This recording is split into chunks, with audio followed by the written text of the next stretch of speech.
সাহেব বলেছেন ডিসেম্বরে না হোক জুনে হবে, এই কথাটাই আমাকে একটা বিব্রতর অবস্থা ফেলে দিয়েছে। একবার বললেন ডিসেম্বর, আবার বললেন জুন। এই যে আপনাকে একটা বিব্রতর অবস্থা ফেলছে, তা আপনি নন। আমি শ্রদ্ধেয় ইউনূস সাহেবকে বলতে চাই, এর জন্য আপনি দায়-দায়িত্ব বহন করেন না। আপনি ডিসেম্বরে বলার পরই আপনার অন্য একজনকে বলে দিল জুনে, পরে আপনি এটা ইন্ট্রোডিউস করলেন। কিন্তু এই যে বিষয়টা, এর মধ্যে আমি বেশ ভালো একটা সন্দেহ করার মতো যথেষ্ট যুক্তি আছে যে এই নির্বাচনটা যেন না হয়। প্রিয় ভাইরা, আমি একটা কথা বলি, যেটা আমার নিজের কথা, আমি আগে বলছি নিজের কথা, আমি বিশ্বাস করছি না।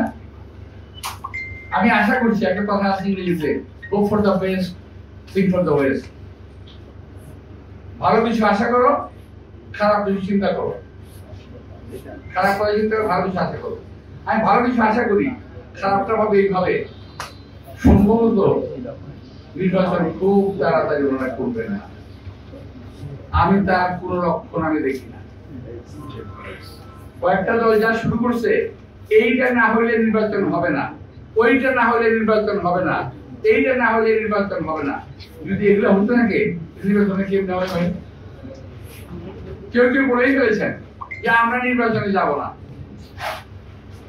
আরে ভাই, কয়েকদিন আগে হইলে আপনার নির্বাচনে গেলেন কি না গেলেন, আপনার সীমিত কেনা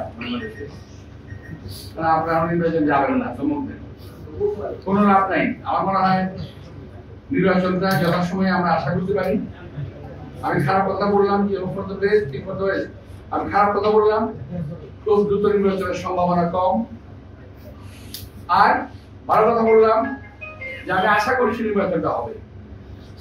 এখন এই যে কথা বললাম, ভাই কোনটা লিখবেন আপনারা? কোনটা লিখবেন? তুমি যে লিখে যাই যে নির্বাচন হবে না লিখবেন, নির্বাচন হবে লিখবেন। বাইরে লিখলে দুইটা ভালো করে লিখবেন, এটা কিন্তু উল্টা পাল্টা করে না। এমনি লেগে দিচ্ছে। যাই মুখে এই বেশ ভালো ভালো কথা আজকে লোকেরা লিখেছে। তো এখন আমি মনে মনে খুব চিন্তা করলাম, আমাদের যেরকম দলের কথা লিখতেছে, খুব আজে কথা লিখতেছে, মনটা খারাপ হয়ে যায়, আসলে খারাপ হয়ে যায়। কিন্তু দেখলাম আমি না, আমাদের মির্জা ফখরুল ইসলাম বলে ধরছে,